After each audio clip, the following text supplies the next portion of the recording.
Hello, and welcome to my video on a theoretical or conceptual framework.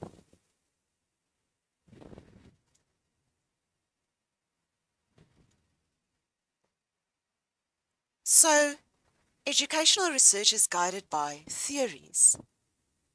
So these theories drive the research questions, the use of your methods, the interpretation of the results. There is a difference, a big difference between a theoretical and a conceptual framework. Here at the bottom, it says something about it.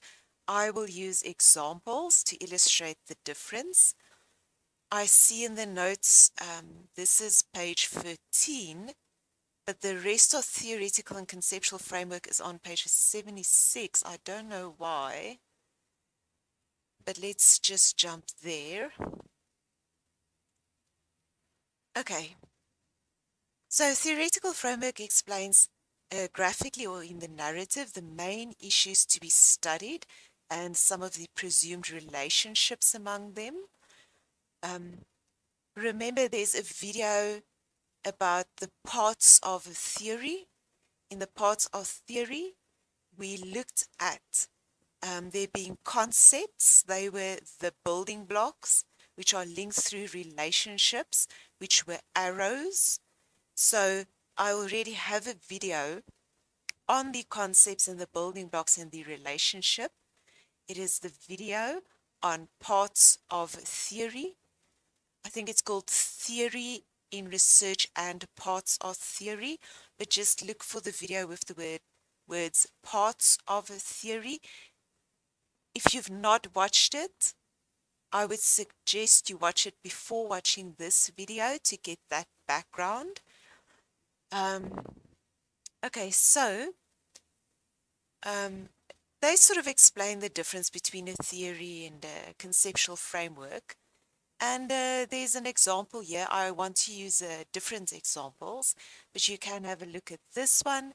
This is a very recent one, 2018. And here it goes on to describe a bit more about theoretical and conceptual frameworks. But let's go to an example. I will open up an example. Okay, so this is on theoretical and conceptual frameworks. We'll start with theoretical frameworks. If you Google Maslow's hierarchy of needs, you will get a lot of results. This is the first theoretical framework I will consider. There's also on Wikipedia, you can read up on it, but you can just Google Maslow's hierarchy of needs. You'll get a lot of pictures similar to this. So Maslow, his theoretical framework says it's a triangle, and at the bottom of the triangle, you first need your physiological needs to be met before you can move up in the triangle. So first you need air, water, food, shelter, sleep, clothing, the basic needs.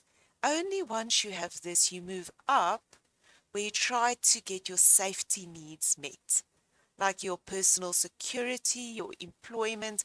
Remember, safety is also safety in terms of financial safety, health, safety in terms of your health, and so forth. So first you must have your sort of basic needs met, and then you move to safety needs. And once you have those two met, only then you move up to love and belonging. So you are looking for a community and friends and a partner in life and so forth. And only once you have these three, you move up to where you go to esteem. We are looking for people to respect you.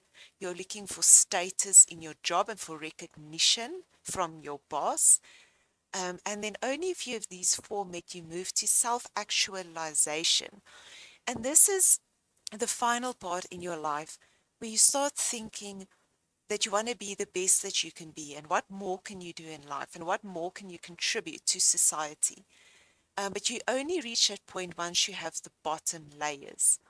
So Maslow's hierarchy of needs, a lot of people use this in educational research. For example, one of my doctoral students did a study of safety in schools. It's also one of my interests. And um, in those, we used Maslow's hierarchy of needs because we said, how can safety in schools be met if there are still South African children who does not have the first layer of Maslow's hierarchy of needs met? There are children, there are areas where there's no water. I mean, we all read about this in News 24. There's scarcity of food in many areas, shelter, sleep, clothing. I mean, there are dire needs in South Africa, especially in rural areas. So we were arguing, how can we even consider looking at the safety of schools, let's say in rural schools, if the basic things have not been met for the learners.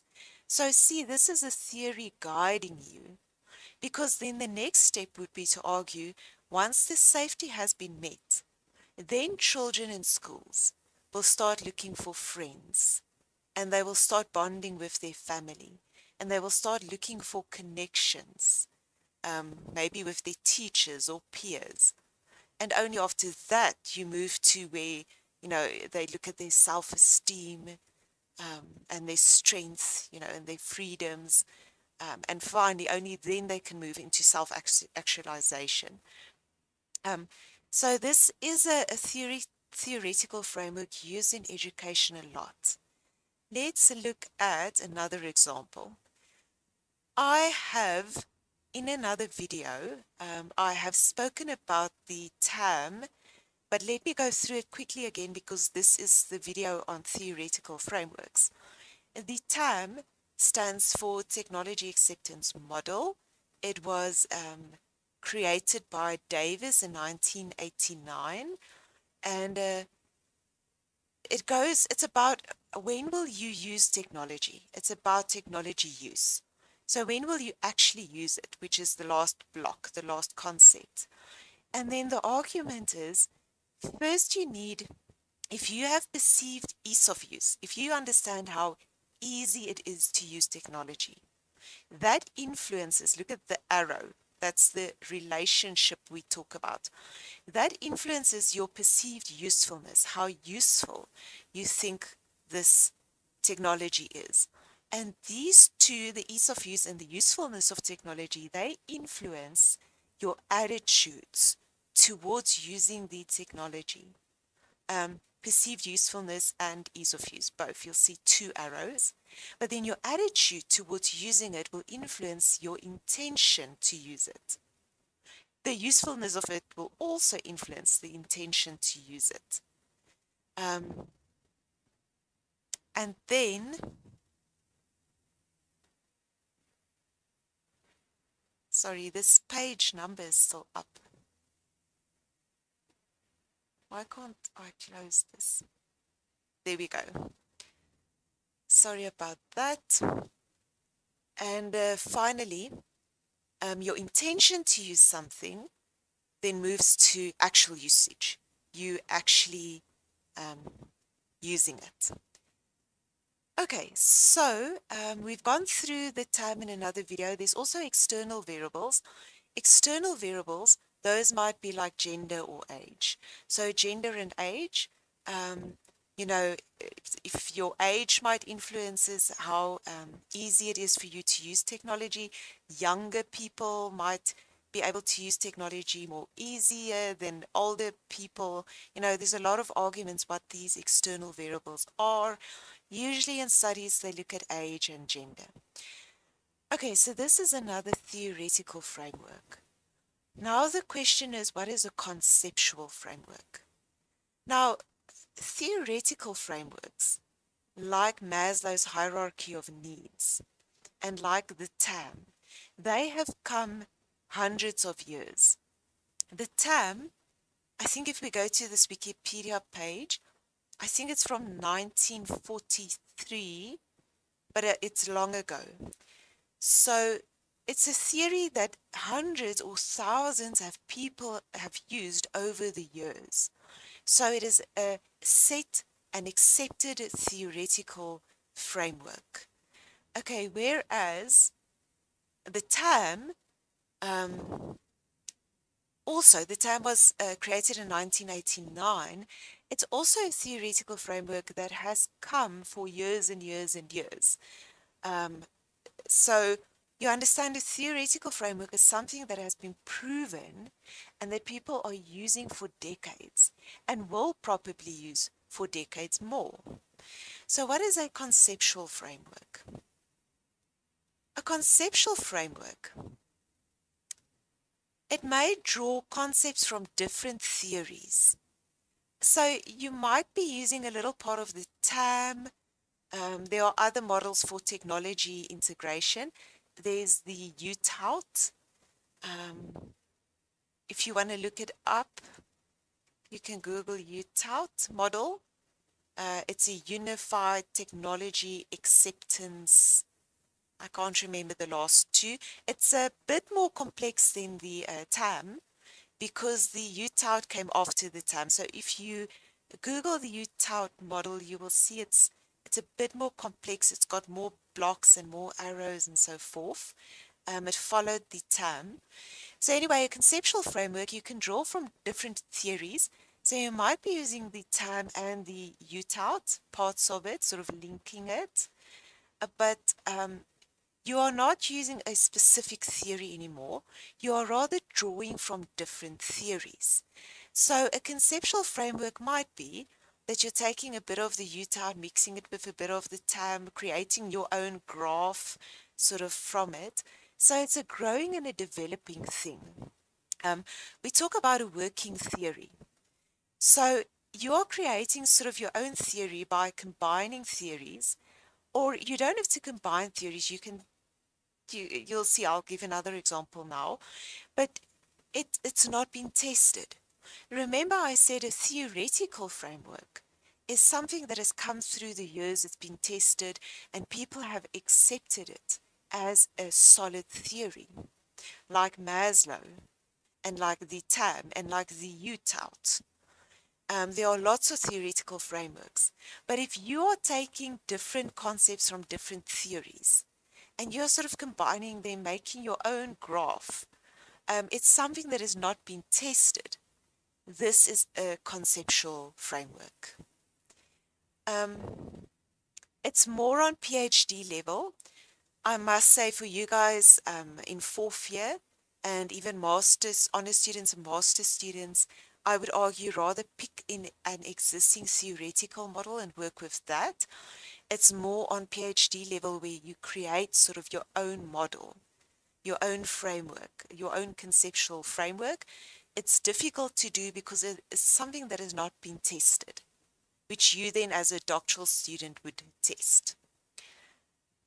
Okay, but let's say I want to show an example of a conceptual framework. Suppose you want to compile a conceptual model. You're a PhD student at PhD level, where you want to look at teachers' attitudes or willingness to teach with cell phones. So now you want to use the TAM, but you want to make it specific to cell phones, or you want to make it specific to teachers teaching using WhatsApp groups. So now you sort of say, oh, the TAM is not enough. Now, as a doctoral student, you introduce a new concept, a new building block. You are introducing two new arrows here, two new arrows, saying use a skill in using WhatsApp. That will influence perceived ease of use. But user skill will also influence intention to use. Now you've created two new relationships. And in the video where I explain the relationships. We also talked about hypotheses. This is a hypothesis, that is a hypothesis. So these are two new hypotheses that need to be tested, or two new theories that need to be tested.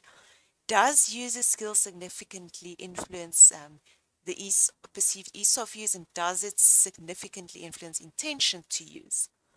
So now this doctoral student created his own conceptual model by adapting the TAM.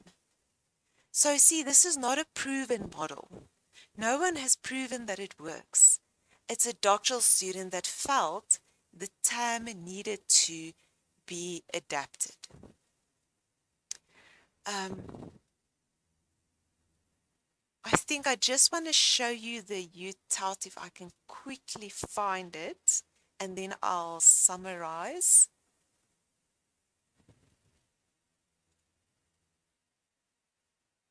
Okay, so I've quickly just looked for UTAUT on Google. So you can see the UTAUT. Now the UTAUT, remember, is a theoretical model. It was designed after the TAM by researchers that felt the TAM was a bit simple. So they sort of, for this theoretical model, they say your behavioral intention to use technology, which ultimately leads to you using it, depends on, they added social influence, people influencing you to use it. That is sort of if other teachers are using technology, you might want to use technology. They added facilitating conditions. So that is just, are you getting training on technology? Are there things facilitating the use of it? And instead of just external variables, they specified the external variables. They say gender influences, you can look at the arrows, a couple of things. Age influences a couple of things. Experience, of course, and voluntariness to use something. They see that as one of the external variables. But anyway, you can see there are so many theoretical frameworks. I actually like this picture. Let's see if this one opens. This one sort of shows you. Oh no, it opened the article. If you can see here, there's a small H1, H2, H3, H4, H5, and H6. Each line is a hypothesis you are testing. So this picture is sort of illustrating that. Um, but the point, I just wanted to quickly show you the UTAUT, also a theoretical framework. But the point is what I wanted you to see today. A theoretical framework is something like Maslow's hierarchy of needs that comes from 1943 and has been proven. It's like the TAM, which comes from 1989, which has been proven. A theoretical framework is like the UTAUT that I saw you now. It came just after this, a few years after the TAM, and it's been shown to be proven. But then what is a conceptual framework? A conceptual framework is when you create your own sort of graph, your own building blocks with your own relationships and directions. Like we've added this building block with two relationships, but this has not been tested through time. Okay, so I hope you understand the difference between the two. I would, for undergraduate students, honors and master students, recommend using a theoretical framework because it's been proven. Conceptual frameworks, because it's something new you are designing and you have to prove that it works somehow. This is more on a doctoral level. Thank you for watching the video on theoretical and or conceptual frameworks.